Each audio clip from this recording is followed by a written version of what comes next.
Selama lu masih bernafas ya lu masih diuji. Ya, jadi intinya adalah ya udah pokoknya ikuti prosesnya ya. Saya pun sampai sekarang ini berdoa juga tetap minta yang terbaik. Presenter Ruben Onsu yang baru berulang tahun ke-43 pada 15 Agustus lalu ternyata dapat 2 kado ulang tahun pahit sekaligus.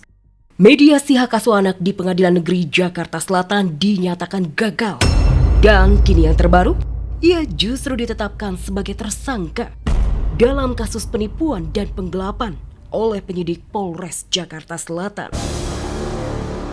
Terlapor saudara RSO statusnya dialihkan sebagai tersangka. Kemungkinan minggu depan kita agenda pemeriksaan. Ruben ditetapkan sebagai tersangka setelah dipolisikan oleh pelapor berinisial P dan korban berinisial DM pada Agustus 2025 silam. Korban berinvestasi miliaran untuk bisnis produk suplemen dengan iming-iming keuntungan 350 juta per bulan. Namun sayang, untung tak diraih, modal investasi malah raib.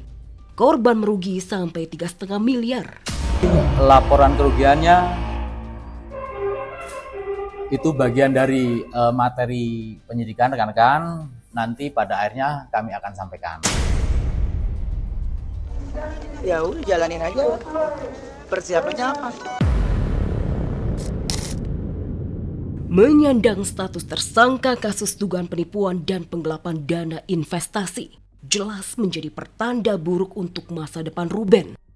Terlebih untuk upaya gugat hak asuh anak-anaknya. Belum lagi jika tuduhan idap penyakit mematikan juga terbukti, akan makin tertutup peluang menggapai impian memenangkan hak asuh Thalia dan Tania. Sebaliknya, ditetapkan Ruben sebagai tersangka kasus penipuan dan penggelapan, jadi realita menguntungkan bagi Wenda. Tak hanya kans untuk tetap menguasai hak asuh anak menguat, namun Wenda juga meraih simpati. Setelah selama ini begitu dibenci, bahkan sempat alami pemboikotan. Yang menyambut rahim, tapi banyak alasan. Ada ini, ada itu, udah minta tolong. Allah bantu aku bayar Allah. Bapaknya Thalia ini sudah minta tolong sama Allah. Yang keenam, mendapatkan ridho dari Allah Subhanahu wa Ta'ala. Yang ketujuh, meninggal dalam keadaan syahid. Yang kedelapan, Selama lu masih bernafas ya lu masih diuji. Ya, jadi intinya adalah ya udah pokoknya ikuti prosesnya ya. Saya pun sampai sekarang ini berdoa juga tetap minta yang terbaik. Semoga semuanya berjalan dengan lancar. Di tengah panasnya situasi, usai Ruben ditetapkan tersangka kasus penipuan dan penggelapan, tiba-tiba Nikita Mirzani nongol lewat akun medsos. Nyai membocorkan soal Giorgio Antonio, kekasih Sar Wenda, yang masih menghutang senilai 200 juta rupiah. Niki juga menambahi cuitannya dengan menyebut, Gio berstatus pernah dipenjara karena kasus narkoba dan ditahan di Polda Metro Jaya.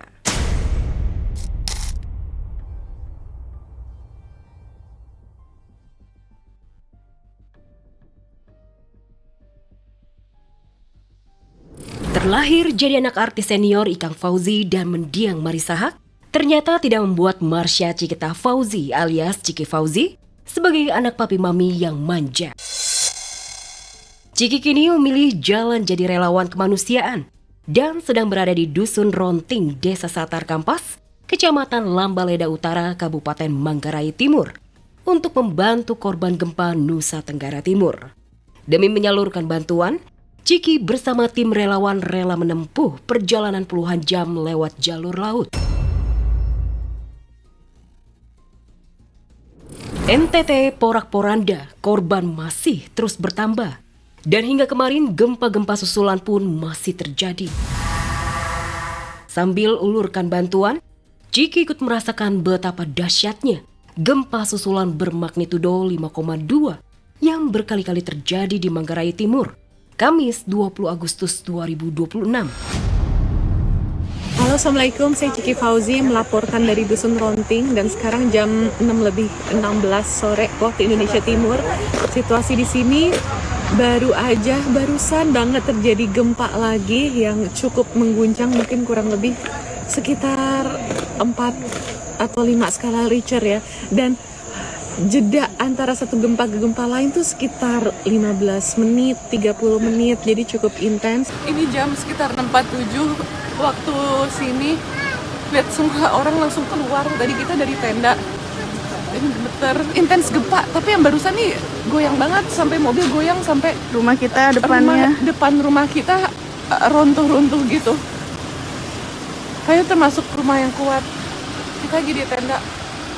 Jadi nggak tahu, ini gempa susulannya banyak banget.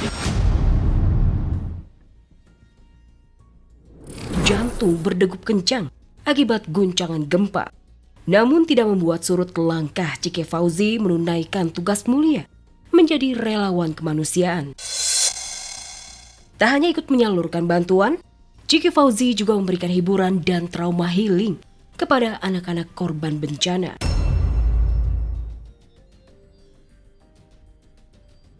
Sebagai orang tua, Ikang Fauzi mengaku bangga sekaligus khawatir melihat anak perempuannya memutuskan jadi relawan kemanusiaan. Anakku ini sebenarnya, Cike Fauzi ini luar biasa emang ini anak. Ini anak perempuan yang dia sangat dekat dengan ibunya, membentuk dia menjadi boleh dibilang relawan yang benar-benar bukan hanya omong-omong, berani. Dan terus terang aku sendiri pun tidak seberani itu. Dia bilang gini, ayah suatu saat ini kita kalau mati katanya, meninggal, Allah akan tanya, ini wajah saya katanya. Allah akan tanya apa yang udah kamu lakukan buat saudara-saudara kamu yang sedang kelaparan.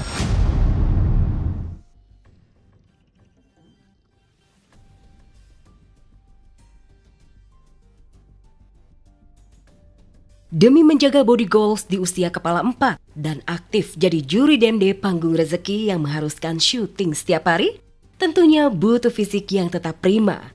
Karena itu, Denada menjaga makanan dan asupan yang dikonsumsinya. Harus sehat, terjaga kebersihannya, dan pastinya rasanya lezat. Daripada bingung memastikan makanannya sesuai standar atau tidak, Denada pun pilih turun tangan langsung terjun ke dapur.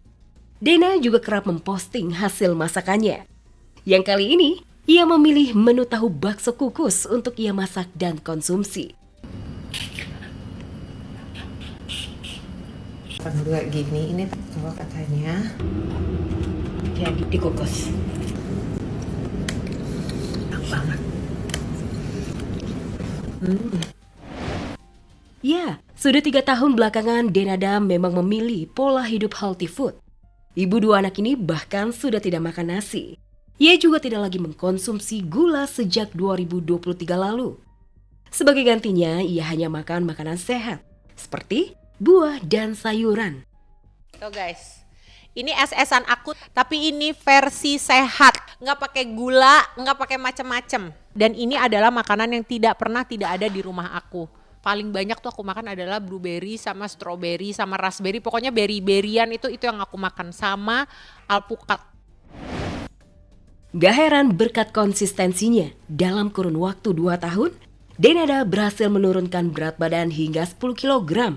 Memang sih prosesnya cukup lama, tapi hasilnya memuaskan dan jauh lebih bagus. Aku itu turun 10 kilo. Tapi dalam waktu 2 tahun. Jadi kalian jangan pikir aku tuh turunnya drastis dalam waktu cepat. Enggak. Rahasianya aku cuma menerapkan memilih makanan.